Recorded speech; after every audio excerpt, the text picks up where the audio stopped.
ಎಲ್ಲ ನಮ್ಮ ರೈತರಿಗೆ ರೈತರ ದಿನಾಚರಣೆ ಶುಭಾಶಯಗಳಂತ ಹೇಳಕ ಇಷ್ಟಪಡ್ತಾ ಇದ್ದೀನಿ. ಯಾರ್ಯಾರೆಲ್ಲ ನಮ್ಮ ರೈತರು ಬೆಳೆ ಬೆಳೀತಾ ಇದ್ದೀರಾ ಆ ಬೆಳೆಕ ಒಳ್ಳೆ ಬೆಲೆ ಸಿಕ್ಲಿ ಅಂತ ಭಗವಂತ ಇವತ್ತು ನಾನು ಕೇಳ್ಕೊಂತೀನಿ. ಇನ್ನು ವಿಚಾರ ಬಂದರೆ ನಮ್ಮ ತಾತನ 20,000 ರೂಪಾಯಿ ಕೊಟ್ಟು ಗೌರ್ಮೆಂಟ್ ಗೊಬ್ಬರ ತಂದಿದ್ದು ಏನಕ್ಕಪ್ಪ ಅಂತಂದ್ರೆ ಕ್ಯಾಪ್ಸಿಕಮ್ ಉಳ್ತಾವನೆ ಅದಕ್ಕೋಸ್ಕರ ಸೇಮ್ ಇದು ನಮ್ಮ ಪುಲಿ ಇಲ್ಲಿ ಟಾರ್ಪಲ್ ಮೇಲೆ ಕ್ಲೀನಾಗಿ ಗೊಬ್ಬರ ಕೂಡ ತಿರ್ಸ್ಕೊಟ್ಟಿದ್ದಾದ್ಮೇಲೆ ಶಿಲ್ಕೊಂಡು ಕೂಡ ಬರ್ತಾ ಇದ್ದು ಅದೇ ನಮ್ಮ ಪುಲಿಕ ಈಗ ಬೆಳಗ್ಗೆನೆ ಶೆಲ್ಲಕ್ ಆಗ್ತಾ ಇಲ್ಲ ಯಾಕಂತ ನನ್ಕ ಗೊತ್ತಿಲ್ಲ.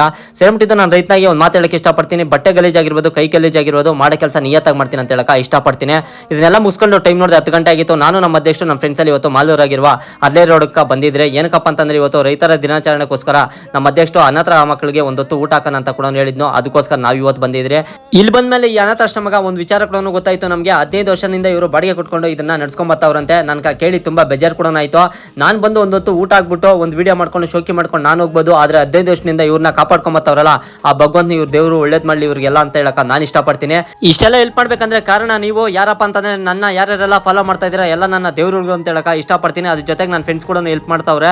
ಇದೇ ತರ ನೀವು ಫಾಲೋ ಮಾಡಿ ಸಪೋರ್ಟ್ ಮಾಡಿ ಅಂತ ಹೇಳಕ ನಾನು ಇಷ್ಟಪಡ್ತೀನಿ. ನಾವು ಇದೆಲ್ಲ ಮಾಡಿದ್ಕೆ ಅವರು ಒಂದು ಮಾತು ಕೂಡ ಹೇಳಿದ್ರು ಕೇಳಿಸ್ಕೊಳ್ಳಿ. ಮತ್ತು ಸ್ನೇಹಿತರೆಲ್ಲ ಸೇರಿ ನಂದಾದೀಪ ಬುದ್ಧಿಮಾಂಜ ಮಕ್ಕಳ ಶಾಲೆಯಲ್ಲಿ ರೈತ ದಿನಾಚರಣೆ ಪರವಾಗಿ ಒಂದು ಹೊತ್ತಿನ ಊಟವನ್ನು ಕೊಟ್ಟಿದ್ದಾರೆ. ಅವರಿಗೆ ಧನ್ಯವಾದಗಳನ್ನು ಅರ್ಪಿಸ್ತಾ ಇದ್ದೀನಿ.